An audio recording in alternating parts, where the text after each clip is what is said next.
Hi guys, మా చిన్నప్పుడు మా అమ్మ వాళ్ళు చేసే జొన్న రొట్టెలండి. ఏ విధంగా ఉంటే చూపెడతాను.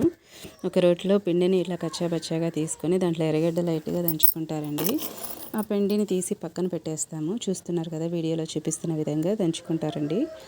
దాన్ని తీసి ఒక గిన్నెలో పెట్టేస్తారు. కొంచెం కొంచెంగా ఎర్రగడ్డ దంచుకుంటారనమాట. ఎర్రగడ్డ మెత్తగా గ్రైండ్ చేసేసుకుంటారు. దాంట్లోనే ఒక అల్లం ముక్క కూడా వేసుకొని మెత్తగా దంచేసుకుంటారనమాట. చూస్తున్నారు కదా, వీడియోలో చూపిస్తున్న విధంగా. ఇప్పుడు అదేవిధంగా కారానికి సరిపడిన విధంగా పచ్చిమిర్చి వేసుకొని అది మెత్తగా దంచేస్తారు. దాన్ని కూడా మెత్తగా దంచేసుకోవాలా. వెల్లుల్లి వేసుకొని కూడా మెత్తగా దంచేసుకోవాలా. టేస్ట్కి తగిన విధంగా సాల్ట్ వేసుకోవాలండి. దంచుకోవాలి. మన చపాతీ పిండి ఏ విధంగా అయితే కొంచెం కొంచెం వాటర్ వేసుకొని ముద్దగా చేసుకుంటామో అదేవిధంగా కొంచెం కొంచెంగా కలుపుకుంటూ ఉండాలా. చూసారు కదా, వీడియోలో చూపిస్తున్న విధంగా. మా అక్క కొడుకండి వేదు, బాగా హెల్ప్ చేస్తాడు వాడు. నాకు చాలా ఇష్టం. చూసారు కదా, చపాతీ పిండిలాగా కలుపుకోవాలా. 2 గంటలు నానాలండి. ఇది బాగా నానాల. 2 గంటలు నానిన తర్వాత చూడండి, ఒక గుడ్డ మీద కానీ లేదంటే పేపర్ మీద కానీ ఇలా నీళ్ళు అద్దుకుంటానే కలుపుకోవాలండి. ఆయిల్ అవసరం ఉండదు ఎక్కువ.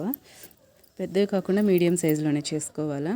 నేనైతే మీడియం సైజులో చేసుకొని పెనం మీద కాల్చేసాను చూడండి. పెనం మీద 3 వేసేసాను. చిన్నపిల్లలు అయితే ఇలాగే తినచ్చండి, వాళ్ళకి ఏం అవసరం లేదు. పెద్దవాళ్ళు మాత్రం ఎర్రగారం కాంబినేషన్లో వేసుకొని తినచ్చు.